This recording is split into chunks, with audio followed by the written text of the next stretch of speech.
जागृत में तो नहीं, स्वप्ने में भी अपने गुरु के प्रति निष्ठा से हम डोले नहीं। जागृत में तो दोष न दिखे गुरु में, स्वप्ने में भी जे स्वप्ने निज धर्म न डोले।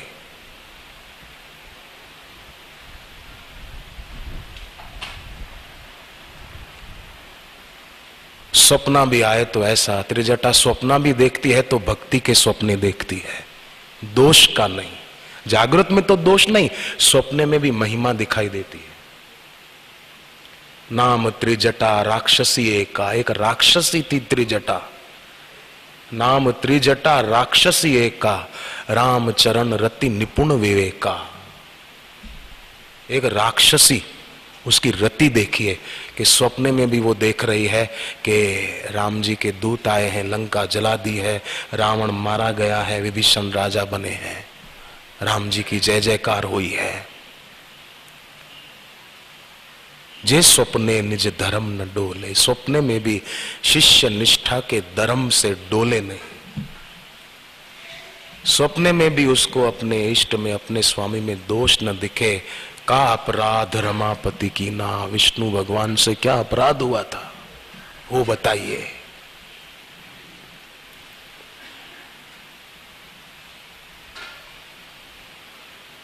ऐसी निष्ठा जब शिष्य की होती है तो, और ये तब होगी जब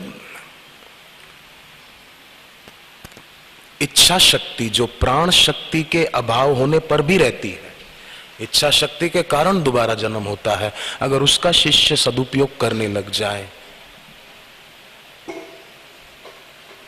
तो जरूर शिष्य प्राण शक्ति पूरी होते होते इच्छाओं के चंगुल से छूट भी जाए तो एक बल। रावण तलवार लेकर सीता जी के सामने जाता है और कहता है मेरी बात नहीं मानेगी तो इस तलवार से तेरी गर्दन उड़ा दूंगा। और सीता जी क्या करती है, सीता जी का बल देखो, एक तिनखा उठाया, तृण धरी ओट कहती वही देही, एक तिनखा उठाकर अपने आड़े रखा। रावण तलवार लेकर खड़ा है, सीता जी तिनखा लेकर खड़ी है, बैठी तिनखा लेकर, और तलवार मयान में डालकर रावण को लौट जाना पड़ा एक तिनखे के आगे। तिनका तो निमित्त था, पर सीता जी का आध्यात्मिक बल था। सुमिरी अवधपति परम स्नेही, सुमिरन दमदार था। जबकि हमारा सुमिरन ऊपरी ऊपरी होता है, सतही, सतह का, ऊपर का, गहरा हो। साधन भजन, गुरु मंत्र का जप, गुरु सेवा, ये कोई काम धंधे की तरह नहीं है कि अमुक टाइम करो बाकी छुट्टी, सेवा से छुट्टी, आराम करो, सो जाओ। नहीं, जरूर सेवा का टाइम पूरा हुआ हम आराम करें, कुछ अपना नियम करें, कुछ अपना काम हो करें, परंतु ये तो श्वास की तरह है। गुरु सेवा, गुरु मंत्र का जप, गुरु की पूजा, गुरु की उपासना, ये हम सभी साधक भाइयों और बहनों के जीवन में श्वास की तरह हो। जैसे श्वास के बिना हम नहीं जी सकते, उसी प्रकार इसके बिना भी हमको अच्छा न लगे। और ये बोलना बहुत आसान है, मैं बोल गया, आपने सुन भी लिया। बोलना सुनना बहुत आसान है, परंतु छुप कर वाली को मार डाले, ये वीरता है।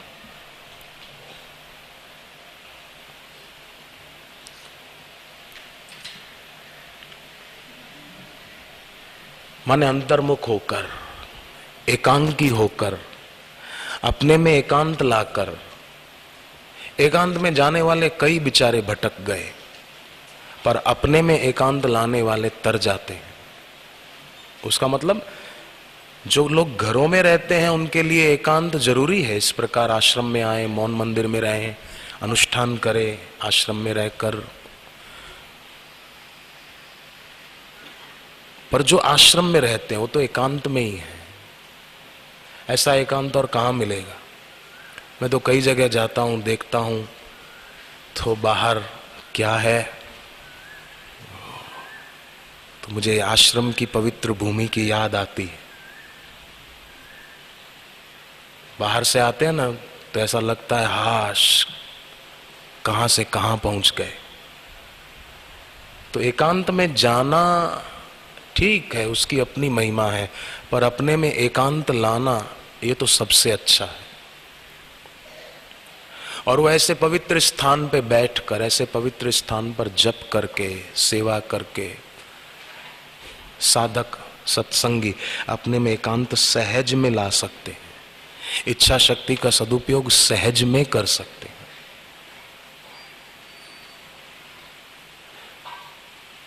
कई लोग बोलते हैं ना कि मेरा मन नहीं लगता साधना में।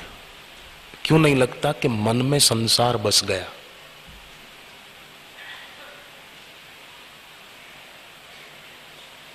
मन में संसार बस गया, संसार मन में बस गया। तो अब क्या करें? भागवत जी में आया है, मद रूपम, भगवान ने कहा मेरे रूप का आश्रय लेकर त्यजेत सर्वम। तो हम लोग कहां ईश्वर का, श्री कृष्ण का रूप देखने जाएं? सर्वदेव मयो गुरु।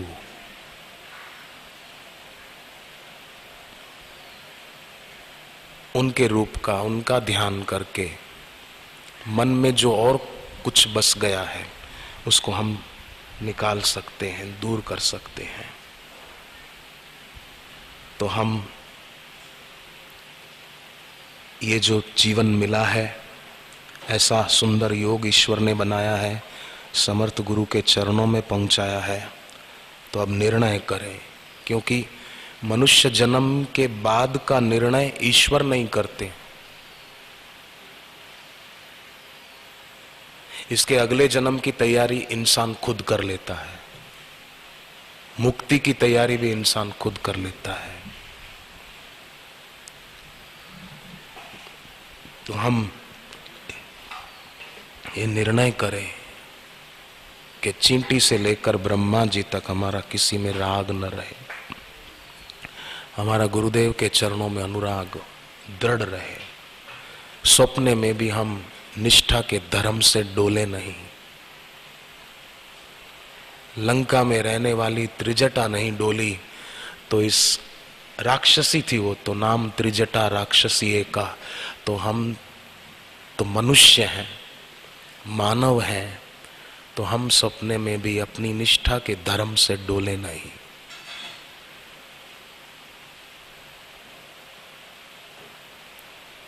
और पार्वती जी की तरह भगवान विष्णु से कोई गलती होगी, मेरे गुरु का कोई दोष नहीं है।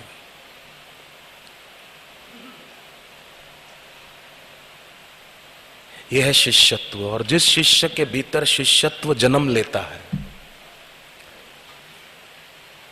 तो जैसे माँ बच्चे को जन्म देती है तो बच्चा माँ की ममता का भाजन होता है, ऐसे ही शिष्य के भीतर शिष्यत्व का जन्म होगा तो उस शिष्य को गुरु रूपी माँ की ममता मिलेगी। उस ममता के साये में वो शिष्य बड़ा होगा। माँ के साये में बेटा बड़ा होगा ना, तो बड़ा सुरक्षित भी रहेगा, स्वस्थ भी रहेगा। माँ उसकी हर बात का ख्याल रखेगी।